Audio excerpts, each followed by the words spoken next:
Welcome back. ఈరోజు video వచ్చి ఒక చిన్న ట్రావెలింగ్ బ్లాగ్ అనేది చూద్దామండి.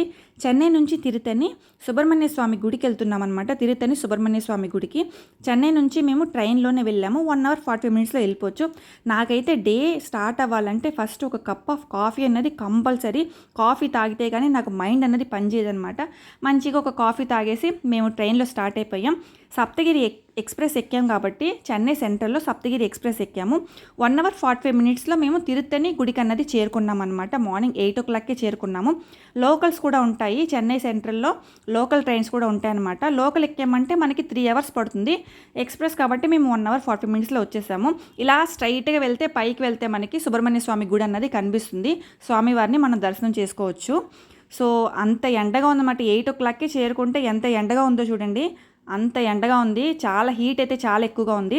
అక్కడ బిల్డింగ్ కనిపిస్తుంది చూసారా, అదే అనమాట తలనీలాలు ఇచ్చే ప్లేసు. అక్కడికి వెళ్ళి మనం ఫస్ట్ తలనీలాలు ఇచ్చేసి ఆ తర్వాత మన స్వామివారిని దర్శనం చేసుకోవచ్చు. తమిళనాడులో 6 పుణ్యక్షేత్రాలు ఉన్నాయండి. సుబ్రహ్మణ్య స్వామికి మోస్ట్ పవర్ఫుల్ అయినవి 6 పుణ్యక్షేత్రాలు ఉన్నాయన్నమాట. ఇది 5వ పుణ్యక్షేత్రం అనమాట. ఈ కొండపైకి రావడానికి మెట్ల మార్గము ఉంది. 365 మెట్లు ఉన్నాయన్నమాట అండి. 365 మెట్లు వచ్చి మనకి 1 year 365 days లెక్క కదా, అలాగే 365 మెట్లు ఉంటాయన్నమాట. ఈ మెట్లకి కూడా పూజలు జరుగుతాయని చెప్పేసి అంటుంటారు కొత్త సంవత్సరం స్టార్ట్ అయితే.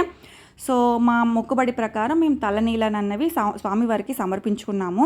చాలా ప్రశాంతంగా చాలా హ్యాపీగా ఉంది. తిరుత్తని సుబ్రహ్మణ్య స్వామి గుడి వచ్చి 1600 సంవత్సరాలదని చెప్పేసి అంటుంటారండి.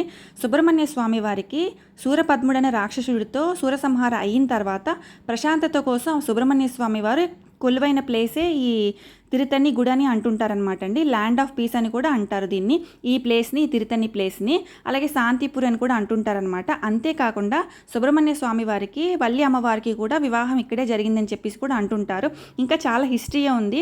నాకు తెలిసిన చిన్న చిన్న విషయాలు నేను మీతో షేర్ చేసుకున్నాను అనమాట. ఏదైనా తప్పున్నా, నేను ఏదైనా మిస్టేక్గా చెప్పుంటే కనుక నాకు కమెంట్ సెక్షన్లో కమెంట్ చేయడం మర్చిపోవద్దు. సో దర్శనం అంతా కూడా బాగా జరిగింది.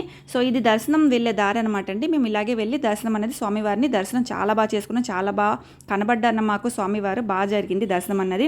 గుడికి వెళ్ళాక ప్రసాదాలు తినకపోతే ఎలా చెప్పండి. హాయిగా పులిహోర, పొంగల్, వేడివేడిగా పొంగల్ అన్నీ ఇచ్చారనమాట. తినేసి మేము రిటర్న్ టు చెన్నై అనమాట.